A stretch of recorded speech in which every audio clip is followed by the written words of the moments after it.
네, 코스피 지수가 연초부터 심리적 지지선이 2000선이 무너지면서 지금 하단선을 가늠할 수 없는 그런 상황이 됐습니다. 코스피 지수가 2000선 이하로 내려간 것 작년 10월 급락장 이후에 2개월여 만인데요.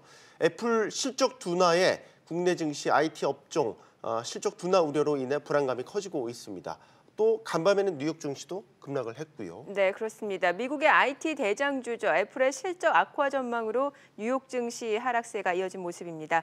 애플로 인한 충격은 증시에 큰 영향을 주고 있는 모습이죠. 연초부터 어려운 시장, 1월 효과는 기대하기 힘든지 또 어떻게 전략을 세워야 될지 자세한 내용 알아보겠습니다. 유동원 키움증권 글로벌 주식팀 이사입니다. 어서 오세요. 안녕하십니까? 안녕하십니까? 이사님, 뉴욕 증시 급락 상황 배경 이런 것들부터 먼저 좀 짚어주셔야 될 것 같습니다. 네. 말씀하신 대로 지금 S&P가 2.8% 이상 하락을 했고 네. 나스닥도 3% 이상 하락을 했습니다. 큰 폭 하락했던 것 중에서 가장 큰 영향을 미쳤던 부분이 당연히 애플의 실적 가이던스 내용이었습니다. 네. 지금 보시면은 팀 쿡이 서한서를 고객들한테 보내면서 가이던스를 대폭 하향을 조정을 했습니다. 2019년 1사분기 매출 전망치를 890에서 930억 달러에서 840억 달러로 한 5에서 9% 정도 하향 조정을 했습니다. 네. 자, 이 부분에 있어서 이제 가장 핵심으로 나타났던 부분이 뭐냐면 중국에 대한 경기가 안 좋을 거다. 중국의 매출이 안 좋아진다라는 내용을 가지고 다들 걱정하고 있던 경기 둔화. 이게 경기 침체로 갈 수 있을 가능성도 있지 않느냐. 이런 우려를 같이 연결시키면서 나타난 현상인 것 같다고 판단이 듭니다. 네, 지금 말씀해주신 대로 애플의 분기 매출 전망치 하향 조정 이게 중국에서의 판매 부진, 중국의 경기 둔화 우려 이렇게까지 이어지는 모양인데 이 글로벌 증시에 미치는 영향력 파장은 어느 정도 갈 거라고 생각하십니까? 네, 저는 이건 단기 뉴스다라고 생각하고 있습니다. 네. 장기적인 뉴스라고 생각하지 않는 이유가 있는데요. 저희는 애플에 대해서 작년부터 계속해서 이 매출 부분에 있어서의 좀 어려움이 있을 거다라는 얘기를 했습니다. 왜냐하면 기본적으로 아이폰 자체의 출하량 자체가 작년에 겨우 1% 정도밖에 증가를 하지 않았습니다. 그런데 이익이 크게 증가했던 이유는 가격을 높여서 했던 그런 현상이었고요. 네. 여기에 이제 미중 무역 전쟁 이슈가 있으니까 또 우리나라 삼성 핸드폰도 아시겠지만 지금 중국 시장에서 마켓시어가 1%가 안 됩니다. 그렇죠. 보존하고 있죠. 네, 과거에 20%가 넘었었거든요. 네. 그러니까 당연히 지금 미중 무역 전쟁이 일어나는데 아이폰 판매가 많이 늘어나지는 않겠죠. 그래서 이게 무역 전쟁 이슈에 대한 영향이다라고 생각을 하고 있고요. 그렇다고 해서 글로벌 경기가 침체로 가지는 않을 것이다라고 생각하고 있어서 아마도 이 파장 자체는 일시적일 수 있다라고 생각을 하고 있습니다. 네. 오늘 지금 코스피가요 한 0.3% 정도 하락하는 모습입니다. 사실 밤사이에 뉴욕 증시가 이사님 급락을 해서요 이 파장이 적지 않을 것 같은데 이런 우려하시는 전문가들 꽤 계시더라고요. 네.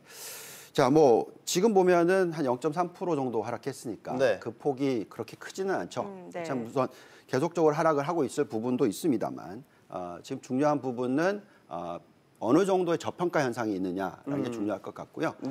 지금 아시겠지만 코스피의 밸류에이션 자체는 PBR이 올해 연말로 계산을 하면 0.85 이 정도밖에 안 됩니다. 그렇다 보니까 워낙 저평가되어 있는 현상이 있어서 물론 일시적으로는 경기 둔화가 일어나면서 실적이 변화하는 부분이 좋지 않겠죠. 그렇기 때문에 영향은 미치겠지만 이미 벌써 작년에 큰 폭 하락, 거의 한 18% 하락했지 않습니까?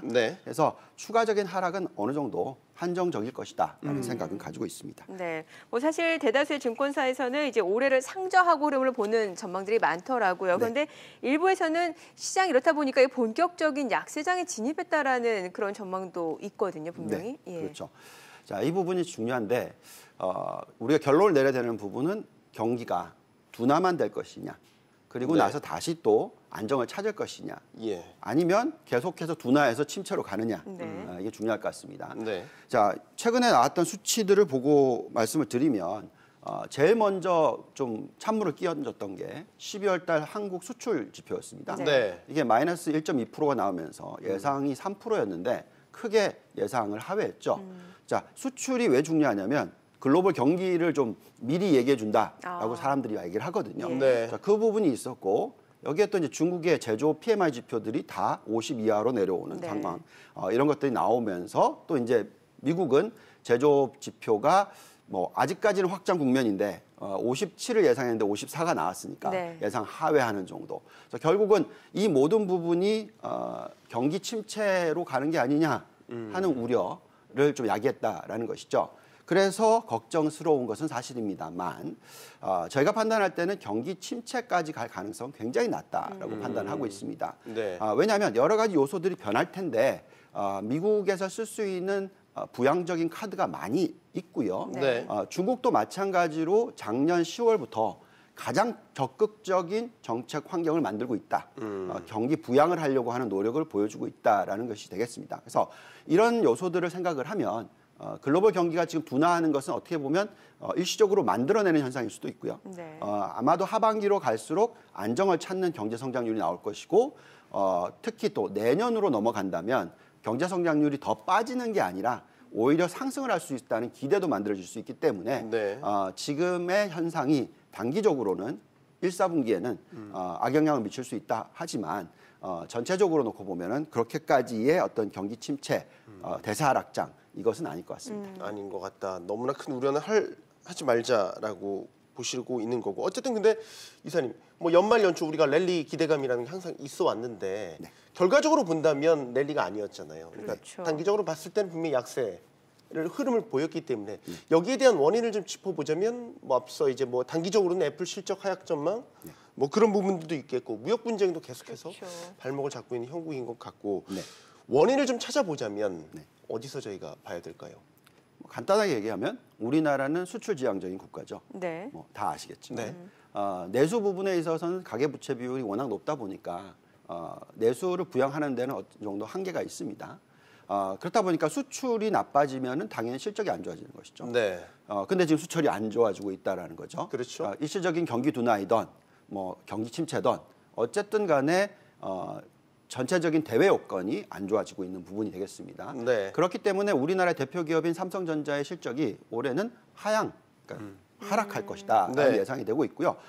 즉 모멘텀 자체가 없는 시장. 그러니까 다들 아는 것이 한국 시장은 너무나 싸다. 이건 다 인정해야 될 것 같습니다. 네. 뭐 0.85배 PBR이라는 시장은 없어요. 거의 러시아만 있습니다. 네. 네. 그렇기 때문에 그런 부분을 놓고 봤을 때 너무나 싼데 결국은 모멘텀이 부족하다는 것이죠. 이익 증가가 일어나는 모습을 보여줘야지 시장이 큰 폭 상승을 할 수가 있는데 네. 자, 그래서 결론을 내리면 하락폭은 한정적일 것이고 네. 또 올라가는 것도 시간이 걸릴 것이고 그래서 딱 간단하게 말하면 좀 재미없는 시장 이렇게 보여진다는 것이죠. 네. 네. 특히나 지금 많은 분들이 우려하는 부분이 그 IT 섹터에 대한 우려감이 아닐까 싶어요. 뭐 미국 쪽에서도 애플도 오히려 목표 주가 하향 조정이 나오고 있고 국내 증시에서도 뭐 삼성전자라든지 SK하이닉스 반도체 업황 그 우려에 대한 얘기들 많이 나오고 있잖아요. 어떻게 보십니까? 네. 자, 이 우려가 굉장히 커졌던 이유를 놓고 보면은 중국 내의 수요가 급격하게 줄어들었던 부분이 있습니다. 네. 뭐 지금 애플이 문제가 생겼다고 해서 삼성의 핸드폰이 중국의 마켓시가 1%도 안 되는데 네. 뭐더 줄어들 건 아니죠. 그래서 실적을 영향을 미치는 부분이 그렇게 크지는 않는데 반도체 부분이 훨씬 더 중요하죠. 네. 반도체 쪽에 보시면 12월 달 수출 숫자가 전체적으로 한 8% 정도 하락을 했습니다. 네. 전년 동기 대비해서. 근데 중국향 반도체 수출은 마이너스 13%가 넘는다라는 것이죠. 그래서 이런 부분을 감안했을 때 결국은 실적이 안 좋아지는 부분을 감안해야 된다. 그래서 한국 시장이 일시적으로는 어려울 수가 있다라는 부분이 되겠습니다. 자, 그렇지만 또 얘기를 하지만 삼성전자의 밸류에이션이나 네. 전체적인 모든 기업들의 밸류에이션 자체가 뭐 배당 성향까지 포함을 시켜서 네. IT 기업들이 이렇게 저평가돼 있을 수도 오래 갈 수도 없는 부분이 있어서 뭐 단기적으로는 영향을 미치겠지만 장기적으로 미치지는 않을 것 같다라는 생각을 가질 필요가 있을 것 같습니다. 알겠습니다. 네.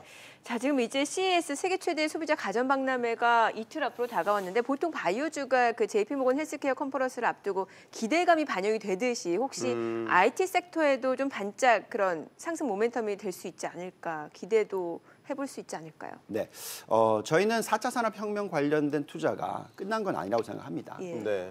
일시적으로 뭐 지금 반도체, 디램 이쪽, 애플 매출 뭐 이런 부분들이 영향을 미치고는 있지만 실질적으로는 4차 산업혁명이라는 것은 계속적으로 온라인 매출이라든지 또 자동화 현상이라든지 또한 뭐 이 인간의 수명 자체가 길어지는 부분이라든지 이런 모든 부분이 변하고 있다. 그만큼 저인플레이션 시대, 그러니까 낮은 인플레이션 시대를 우리가 지금 경험을 하고 있습니다. 그럴 경우에는 대부분 우리는 성장주에 대한 투자를 다시 늘릴 수밖에 없습니다. 전반적인 성장률 자체가 안정적인 데다가 성장주들은 훨씬 더 성장을 더 많이 하기 때문에 애플은 어떻게 보면은 성장주가 아닌 모습이 되어가고 있지만 다른 많은 기업들은 성장을 보이고 있다는 것이죠. 그래서 더욱이 특히나 이 바이오 업종 관련돼서는 미국을 놓고 보면은요, 작년에 이 약값 자체의 영향을 받아서 실적이 별로 안 좋을 것이다 우려가 있어서 퍼포먼스 수익률이 별로 좋지는 않았습니다만 앞으로 보면 굉장히 크게 이익이 늘어날 것이다라는 예상이 되고 있습니다. 그래서 성장이 계속적으로 이어지는 업종이고 또 성장 아래에서도 좀 약간의 이 보수적인, 그러니까 어떻게 보면은 디펜시브한 주식들 이렇기 때문에 아마도 바이오 주식들이 상승을 하면서 나스닥의 어떤 하락폭을 낮춰주고 향후에는 다시 되돌림 현상이 일어날 수 있는 부분들이 있다라는 부분 생각하셔야 될 것 같습니다. 알겠습니다. 마지막 질문 이사님 드릴게요. 종합적으로 이제 뭐 2월에도 그렇고요, 정치 이벤트들도 좀 예정돼 있고, 뭐 미중 무역 협상 테이블도 마련이 되고, 저희가 앞으로 증시를 바라보는 데 있어서 투자 포인트, 관전 포인트, 변수 이런 것들을 좀 종합적으로 마지막으로 좀 질문을 드리겠습니다. 네. 자, 2018년을 기억하시면 실질적으로는 미국의 이익도 많이 늘었었고요. 우리나라 이익도 늘었었습니다. 전반적으로 글로벌 증시의 이익이 늘었는데도 불구하고 글로벌 증시는 거의 두 자릿수 하락을 했다라는 것이죠. 자, 그 이유를 생각해 보시면 두 가지의 가장 큰 요소가 있습니다. 첫 번째는 뭐 당연히 미중 무역 전쟁의 장기화 우려. 계속적으로 이러면서 지금 또 1월달 숫자, 뭐 12월달 숫자 걱정을 하고 있죠. 그래서 이런 부분이 영향을 미치는 것이 있었고, 또 두 번째는 금리를 왜 굳이 미국의 인플레이션, 물가 상승률이 2% 미만으로 나오고 있는데 왜 12월달에 금리를 올렸느냐, 이런 분분한 의견들이 있죠. 그래서 결국은 어떻게 보면은 만들어낸 경기 둔화다. 정치적인 요소 때문에 라고 볼 수도 있겠습니다. 자, 그래서 이 가장 큰 두 변수가 어떻게 변하느냐가 중요할 것 같고요. 저희가 판단할 때는 뭐 2월 말까지 미중 관련된 대타협이 일어날 가능성이 높아지고 있다는 말씀을 드리겠고요. 또한 금리도 뭐 최근에 보시면은 미국의 2년 국채 금리가 2.5% 미만으로 떨어졌습니다. 무슨 얘기냐면 앞으로 금리 못 올린다라고 얘기를 하고 있는 것이기 때문에 정책적인 변화가 생긴다. 또한 이 정책적인 변화 자체가 시장 긍정적인 요소로 변하는 것이다라는 것이죠. 그래서 이 두 개가 어떻게 변하는지를 지켜보시면서 시장의 매수 타이밍을 찾으시면 될 것 같습니다. 알겠습니다. 자, 연초 증시 전망 짚어봤습니다. 키움증권 유동원 이사였습니다. 감사합니다. 잘 들었습니다. 감사합니다.